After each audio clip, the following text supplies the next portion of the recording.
ശീർഷകം ഗ്രാമത്തിലെ ചെറിയ വിളക്ക്. നാളുകൾക്കു മുമ്പ് തെങ്ങുകൾ ചുറ്റിപ്പറ്റിയതും പൊന്നിറത്തിലുള്ള നെൽവയലുകൾ നിറഞ്ഞതുമായ ഒരു ശാന്തമായ ഗ്രാമത്തിൽ കൺമണി എന്നൊരു ചെറിയ പെൺകുട്ടി താമസിച്ചിരുന്നു. എല്ലാ സന്ധ്യകളിലും സൂര്യനസ്തമിച്ചാൽ ഓരോ വീടിന്റെ മുന്നിലും വച്ചിരിക്കുന്ന ചെറിയ എണ്ണവിളക്കുകൾ കൊണ്ട് മുഴുവൻ ഗ്രാമവും തിളങ്ങി നിൽക്കുമായിരുന്നു. ഈ വിളക്കുകൾ ഇരുട്ടിനെ അകറ്റുകയും എല്ലാവർക്കും പ്രതീക്ഷ നൽകുകയും ചെയ്യുന്നു എന്നാണ് മുതിർന്നവർ പറയാറുണ്ടായിരുന്നു. ഇത് തലമുറകളായി തുടരുന്ന ഒരു നാടൻ പാരമ്പര്യമായിരുന്നു. കൺമണി വളരെ ചെറുപ്പമായിരുന്നുവെങ്കിലും ഈ ആചാരത്തെ അവൾ ഏറെ സ്നേഹിച്ചിരുന്നു.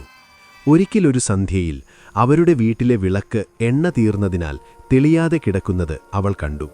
വീട് ഇരുണ്ടതായി തോന്നി. കൺമണിയുടെ മനസ്സ് വിഷമത്തോടെ നിറഞ്ഞു. അവൾ ചെറിയ കുട്ടിയാണെങ്കിലും സഹായിക്കണമെന്ന് അവൾ തീരുമാനിച്ചു. വീടിനരികിൽ ഒരു മാവിൻ ചുവട്ടിൽ ഒരു പഴയ പശു വിശ്രമിച്ചിരുന്നതായിരുന്നു. കൺമണി കുഞ്ഞായിരുന്ന കാലം മുതൽ തന്നെ ആ പശു അവളെ അനുഗമിക്കുകയും അവൾക്കൊപ്പം തന്നെ കഴിയുകയും ചെയ്തിരുന്നു. കൺമണി തന്റെ ശൂന്യമായ വിളക്കെടുത്തുകൊണ്ട് ഗ്രാമവഴികളിലൂടെ മന്ദമായി നടന്നു. മറ്റു വീടുകളുടെ മുന്നിൽ തെളിഞ്ഞ വിളക്കുകൾ നോക്കി. നടക്കുന്നതിനിടെ അവൾ ധൈര്യവും പ്രതീക്ഷയും നിറഞ്ഞതായി അനുഭവിച്ചു. ചെറിയൊരു വെളിച്ചം പോലും വലിയ ഇരുട്ടിനെ അകറ്റാൻ കഴിയും എന്നു പറയുന്ന ഗ്രാമകഥകൾ അവൾ ഓർത്തു. അവൾ ക്ഷേത്രമുറ്റത്തിലെത്തി. എല്ലാവർക്കുമായി സൂക്ഷിച്ചിരുന്ന എണ്ണ അവിടെയുണ്ടായിരുന്നു.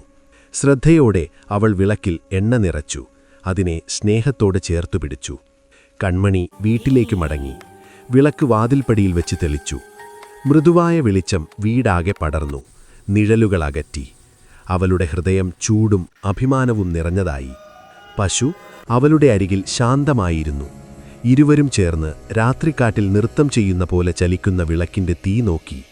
അന്നുമുതൽ ചെറിയ കൈകൾക്ക് പോലും വലിയ വെളിച്ചം പകരാൻ കഴിയുമെന്നും കരുണയും ധൈര്യവും ചേർന്നാൽ ഒരു മുഴുവൻ ഗ്രാമത്തെയാകെ പ്രകാശിപ്പിക്കാൻ കഴിയുമെന്നും കൺമണി വിശ്വസിച്ചു.